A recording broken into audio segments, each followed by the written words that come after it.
दोस्तों स्वागत है आपका रेलवे की पाठशाला पे। और दोस्तों हम जो सीरीज कर रहे थे रेलवे ग्रुप डी भर्ती 2018 के शिफ्ट वाइज हम सारे क्वेश्चन कर रहे हैं और इसमें ये आपका पार्ट नंबर 84 वीडियो है। और ये जो वीडियो है वो 2/11/2018 का थर्ड शिफ्ट का वीडियो है। दोस्तों हमने सारे इससे पहले जो भी शिफ्ट हुई हैं उनके पूरा करा दिया है और उनको हमने प्लेलिस्ट के अंदर वीडियो बनाकर डाल दिया है।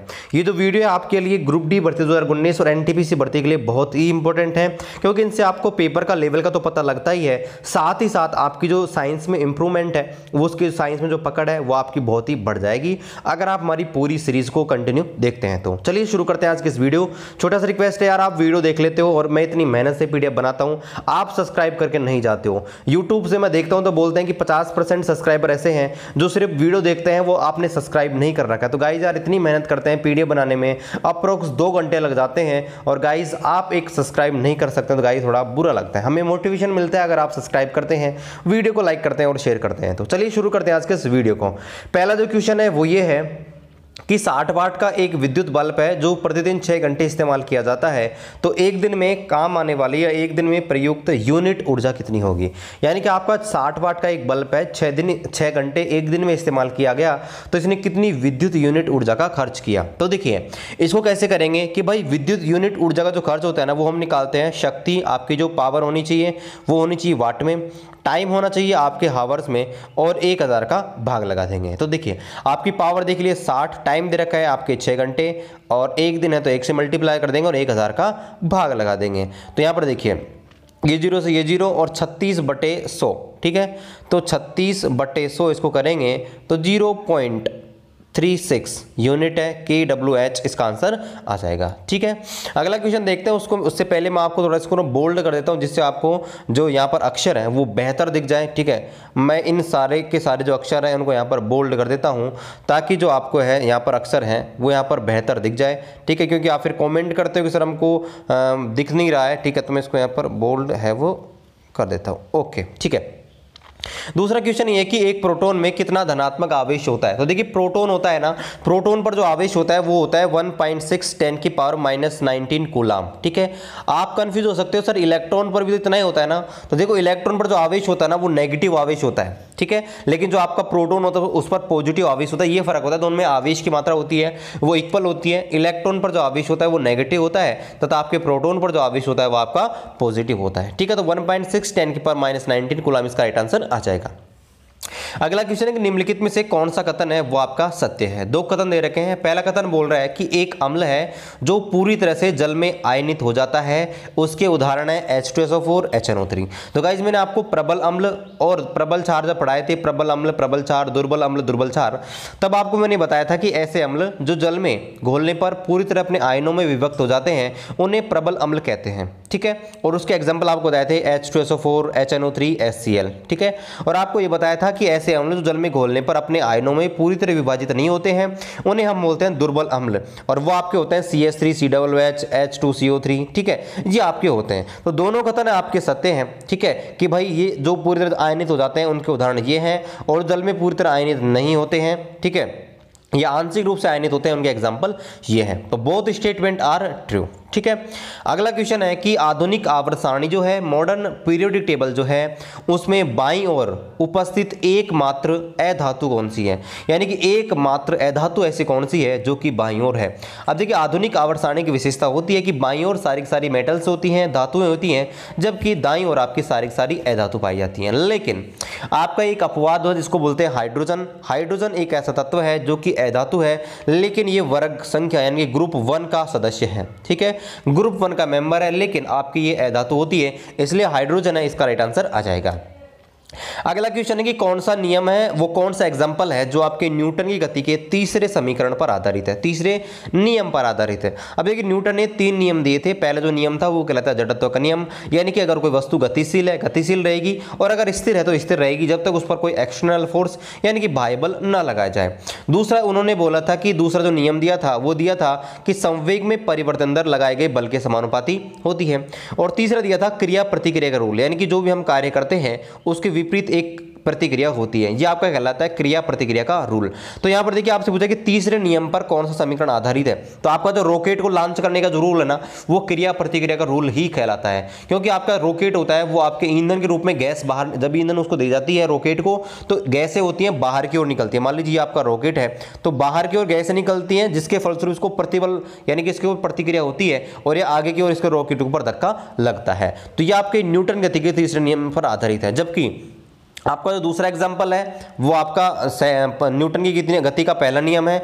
दूसरा है वो आपके जो आपका दूसरा है वो गति से रिलेटेड नहीं है, मतलब आपका जो ये आपके जो न्यूटन से रिलेटेड है वो आपके नहीं है, ये आपके गतिज ऊर्जा का है। भाई अगर आप उसको वेग नहीं दोगे तो रुक जाएगी, यानी जब तक भाई बल ना काम नहीं करेगा। वैसे जड़त्व के ऊपर है। आपका जो तीसरा है वो भी जड़त्व पर लागू हो जाएगा। और आपका चौथा है वो आपके सेकंड नियम यानी संवेग संरक्षण पर आधारित आपका चौथा नियम है। तो पहला जो आपका समीकरण है वो इसका राइट आंसर आ जाएगा। अभी रॉकेट को लॉन्च करना, इसका राइट आंसर आ जाएगा। अगला क्वेश्चन है कि जल योजित कॉपर सल्फेट का रासायनिक सूत्र क्या होता है। देखिए कॉपर सल्फेट होता है ना, उसका नॉर्मली सूत्र होता है CuSO4, ठीक है। लेकिन आपसे पूछे जल योजित मतलब जल भी इससे मिला हुआ है, तो कॉपर सल्फेट में 5 जल के अणु होते हैं और इन 5 के जल के अणु को बोलते हैं इनका क्रिस्टलन जल, ठीक है। तो कॉपर सल्फेट का जल योजित यानी कि जल के साथ मिला हुआ आपका सूत्र होता है वो होता है CuSO4.5H2O, ठीक है। अगला क्वेश्चन है कि आधुनिक आवर्त सारणी जो होती है उसमें कितनी आपके मेटलॉइड्स हैं, कितनी उपधातु हैं। तो आपकी मॉडर्न पीरियड टेबल में 7 उपधातु हैं, 7 मेटलॉइड्स हैं। मैं आपको दिखा देता हूं आवर्त सारणी और मैं आपको बताता हूं कितनी आपके होती है, कौन कौन सी होती हैं। तो देखिए ये है मॉडर्न पीरियोडिक टेबल और इसमें देखिए आपको जो ग्रीन दिख रहे हैं ना, ये सारे के सारे होते हैं मेटलॉइड्स। इधर जो आपके ग्रीन से इधर के हैं सारे के सारे होते हैं मेटल, ग्रीन से राइट तरफ होते हैं वो आपके होते हैं नॉन मेटल यानी कि अधातु, और जो ग्रीन के ऊपर स्थित होते हैं जैसे बोरोन है, सिलिकॉन है, जर्मेनियम है, आर्सेनिक है, एंटीमनी है, टेरुलिनियम है और पोलोनियम है, ये आपके साथ होते हैं। और ये आपके साथ के साथ आपके होते हैं मेटेलॉइड्स यानी कि आपके उपधातुएं, ठीक है। तो इसका आंसर आ जाएगा 7 की 7 आपकी उपधातु होती है, 7 मेटलॉइड्स होती हैं।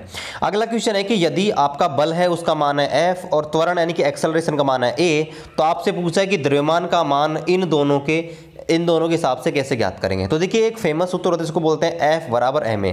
क्या होता है F बराबर ma? तो m का मान निकालेंगे तो करेंगे m बराबर होता है F अपॉन a। तो देखिए कैसे निकालेंगे, F बराबर वो m बराबर F अपॉन a यानी कि बल बटे त्वरण यानी कि आपका फोर्स बटे एक्सेलरेशन है वो मास के बराबर हो जाएगा। तो इसका आंसर आ जाएगा भाई m बराबर F अपॉन a। क्या जाएगा, m बराबर F अपॉन a, ठीक है। अगला क्वेश्चन देखते हैं कि हवा में ध्वनि तरंग किस प्रकार की तरंग होती है। तो देखिए मैंने आपको तरंगे जब पढ़ाई तब आपको बताया था कि ध्वनि होती है दैह से ध्वनि और दैह से धैर्य, ठीक है। तो आपकी ध्वनि तरंग होती है वो अनुदैर्घ्य तरंग होती है यानी कि लॉन्गिट्यूडिनल, ठीक है, लॉन्गिट्यूडिनल होती है। और आपकी जो प्रकाश तरंगें होती हैं, लाइट रेज होती हैं, लाइट वेव, वो आपकी होती है अनुप्रस्थ यानी कि ट्रांसवर्स, ठीक है। तो आपको ध्यान रखना है कि भाई ध्वनि तरंग होती है वो आपकी अनुदैर्घ्य तरंग होती है लॉन्गिट्यूडिनल, ठीक है। जबकि आपकी जो लाइट होती है, प्रकाश होती है, वो आपके अनुप्रस्थ होती है, ठीक है। अगला क्वेश्चन देखते हैं। अगला क्वेश्चन है कि जो कशेरुकी होते हैं यानी कि कोर्डेटा ग्रुप के जो प्राणी होते हैं उनकी विशेषता कौन सी नहीं है। देखिए कोर्डेटा के जो आपके जीव होते हैं उनमें कोर्डेटर तो पाई जाएगी, मतलब रीढ़ की हड्डी पाई जाती है, पहला सही है। दूसरा इनका हृदय होता है 3 कक्षीय होता है, ये भी आपकी बात सही है। इनका जो हृदय होता है वो 3 लेयर का होता है, 3 कक्षीय होता है। तीसरा है यह काइलोमेट होते हैं, बिल्कुल ये भी सही है, ये कोइलोमेट्स आपके होते हैं। और चौथा ये सम्मित होते हैं, ये आपके संवितनी होते हैं, मतलब सिमेट्रिक इनकी जो आकृति है, इनका शरीर है वो सिमेट्रिकली नहीं होता। मतलब सिमेट्रिकल का मतलब है कि आपके शरीर को 2 भागों में बांटेंगे तो दोनों जो भाग हैं वो आपके बराबर नहीं दिखेंगे, ठीक है। अगला क्वेश्चन देखते हैं। अगला क्वेश्चन है कि निम्नलिखित में से किस तत्व का इलेक्ट्रॉनिक विन्यास 2 8 3 होता है, ठीक है। 2 8 3 होता है। तो देखिए आपका 2 8 3 का मतलब टोटल इलेक्ट्रॉन इनको गिन लीजिए, तो 2 + 8 + 3 बराबर हो जाएगा आपका 13। और परमाणु संख्या 13 आपको पता है किसकी होती है, मैग्नीशियम की, ठीक, किसकी होती है, मैग्नीशियम की। Option number first. एल्युमिनियम होता है वो 13 नंबर पे आता है, सोडियम जो होता है आपका 11 नंबर पे आता है, ठीक है। ये आपको पता होना चाहिए, ठीक है। तो आपका जो 2 8 3 इलेक्ट्रॉन विन्यास है वो आपका हो जाएगा मैग्नीशियम का। अगला क्वेश्चन देखते हैं। अगला जो क्वेश्चन है वो ये है कि ठोस, द्रव और गैस जो तीनों कण होते हैं, ठोस के कण, द्रव के कण और गैस के कण, तीनों कण होते हैं, उनमें विसरण होता है। विसरण का मतलब होता है फैलाव होना, ठीक है, फैलाव होता है। तो आपसे पूछा कि भाई इनमें से किसके कणों में फैलाव होता है, वो सबसे ज्यादा होता है। तो आपको पता होगा कि ठोस के कण है, जैसे हमने बोर्ड पे कुछ लिख दिया चौक की मदद से, तो उनका फैलाव बहुत ही कम होता है। पानी हमने डाला तो पानी बहकर जा सकता है एक जगह से दूसरी जगह, लेकिन गैस होती है, आप परफ्यूम लगाते हो तो परफ्यूम उड़कर बहुत दूर तक चली जाती है, ठीक है। तो आपकी जो गैस होती है ना, गैसेस, उनकी जो आपका विसरण की गति होती है वो सबसे ज्यादा होती है ठोस, द्रव और गैस में। तो ये आपसे पूछा कि भाई इनमें से ठोस, द्रव, गैस में से विसरण की गति सबसे ज्यादा किसमें होती है, तो आपके गैस में होती है। अगला क्वेश्चन है कि जलीय अणुओं के द्वारा प्रतिकर्षित होने वाले समूह को क्या कहते हैं। अब देखिए आपके दो प्रकार के समूह होते हैं, एक ऐसे जो जल से आकर्षित होते हैं, उनको बोलते हैं आपका जल स्नेही, क्या बोलते हैं हिंदी में, जल स्नेही उनको बोलते हैं। एक होते हैं जल से आपके एक प्रकार से विराग दिखाते हैं, जल से दूर रहते हैं, उनमें बोलते हैं जल विरागी, उनको क्या बोलते हैं, जल विरागी। यानी कि जल स्नेही ऐसे आपके समूह जो आपके जल से जुड़ने की कोशिश करते हैं, उन्हें बोलते हैं जल स्नेही। ऐसे समूह जो जल से दूर भागते हैं, जल से रिएक्शन नहीं करते, जल के साथ नहीं जुड़ते हैं, उन्हें बोलते हैं जल विरागी। तो जल स्नेही को अंग्रेजी में बोलते हैं आपका हाइड्रोफिलिक, और आपका जल विरागी को बोलते हैं हाइड्रोफोबिक। तो आपसे पूछा है कि ऐसे समूह जो जल से प्रतिकर्षित होते हैं, जल से दूर भागते हैं, उन्हें बोलते हैं हाइड्रोफोबिक, यानी कि जल विरागी। क्या बोलते हैं, जल विरागी इनको बोला जाता है, ठीक है। अगला क्वेश्चन है कि दो हड्डियां हैं, दो हड्डियों को आपस में कनेक्ट कौन करता है। तो दो हड्डियां होती हैं, उनको आपस में कनेक्ट करता है स्नायु बंधन, यानी कि मसल लिगामेंट, ठीक है। दो हड्डियां होती है, उनको आपस में मसल लिगामेंट है वो आपके कनेक्ट करता है। जी आपको ध्यान रखना है, बहुत ही अच्छा क्वेश्चन है और आपको पहले ही मैं इसको करा चुका हूं। अगला क्वेश्चन है कि ऊर्जा की वाणिज्यिक इकाई, इसमें थोड़ा सा एरर है, इसको मैं सही कर देता हूं। ओके, अब देखते हैं।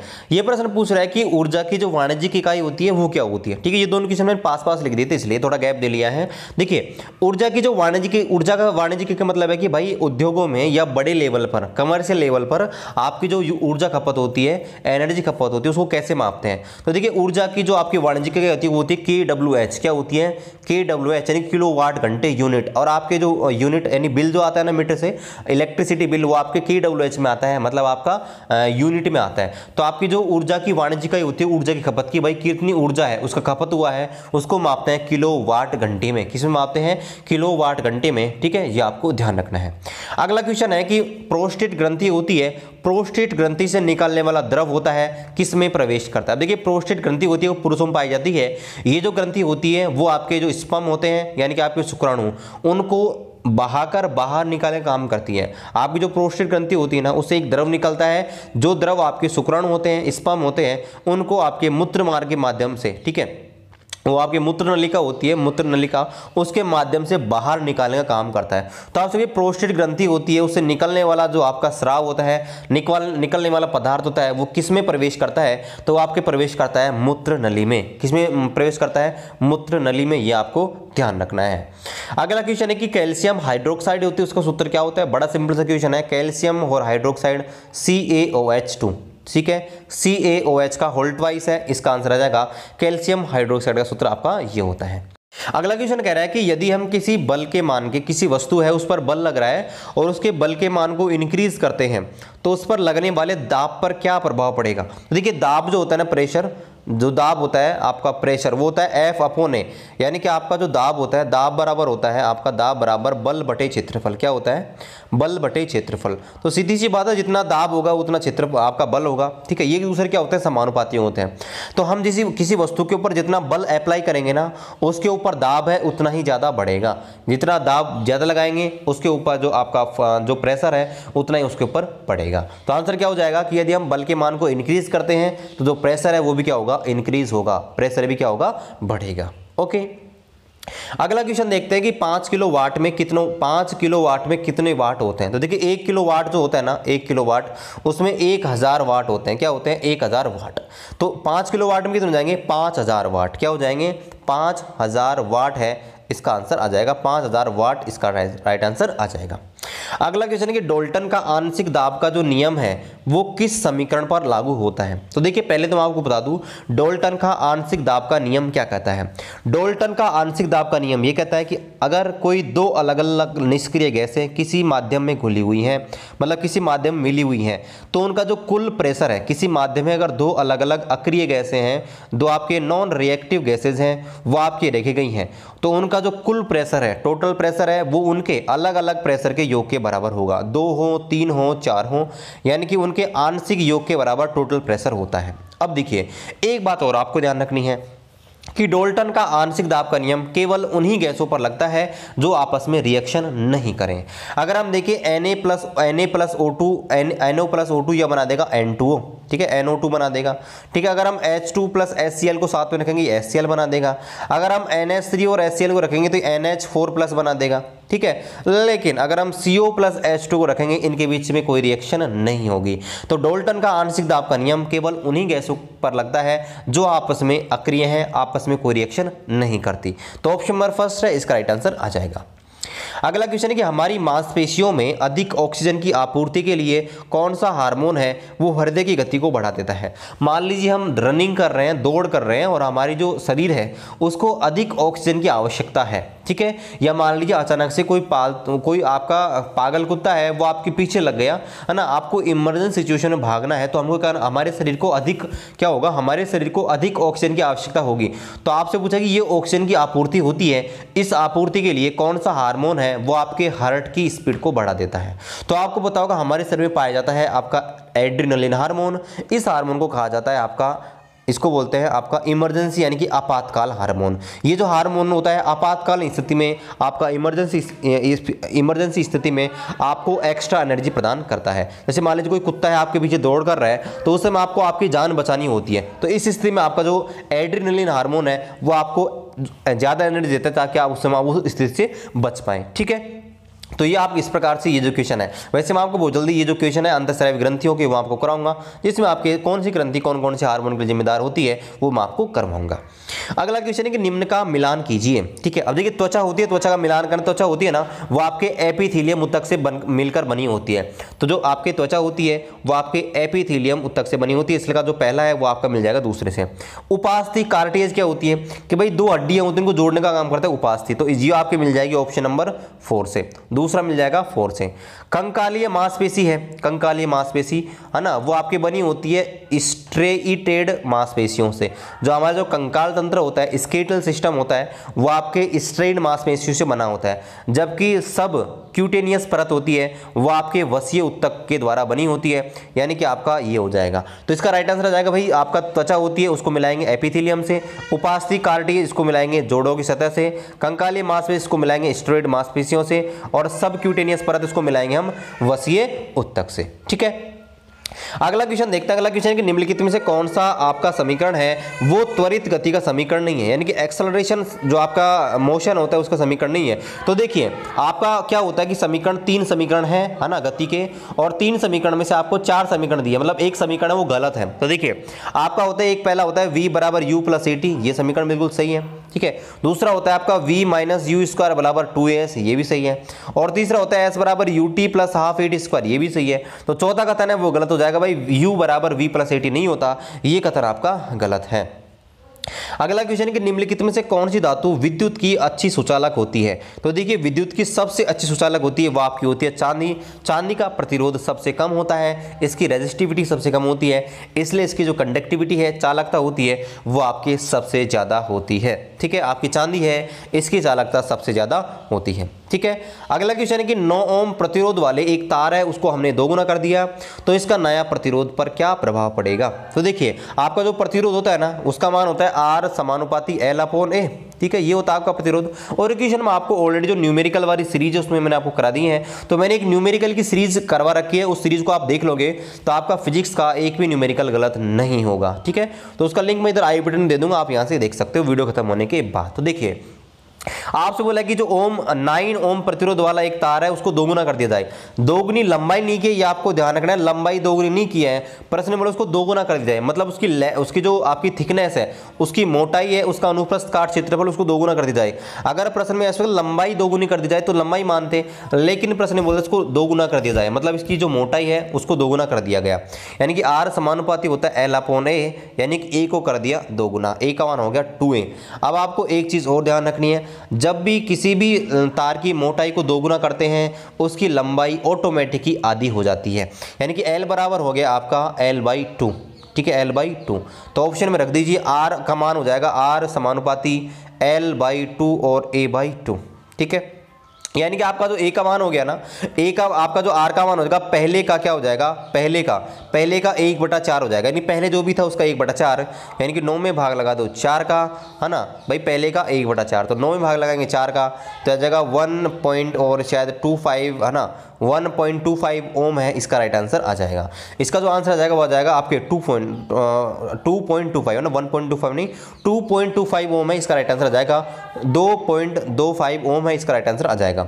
तो गाइज ये था हमारा आज का वीडियो, आशा करते हैं आज का वीडियो को पसंद आया होगा। और गाइज बहुत जल्दी मैं आपको, कल संडे है, कल तक आपको जो PDF है वो अवेलेबल करवा दूंगा, और संडे को हमारा आएगा कमेंट डाउट सेशन। तो आपका कोई भी कमेंट है ना रेलवे रिक्रूटमेंट बोर्ड के बारे में, आप कमेंट कर दीजिए, कल के वीडियो में आपको पिकअप कर लूंगा और कोशिश करूंगा कल की वीडियो में आपका रिप्लाई करने का। चलिए मिलते हैं आपसे अगले वीडियो में, और गाइज अभी तक सब्सक्राइब नहीं किया सब्सक्राइब कर दीजिएगा, इतनी मेहनत करते हैं। चलिए मिलते हैं आपसे अगले वीडियो में, तब तक जय हिंद जय भारत।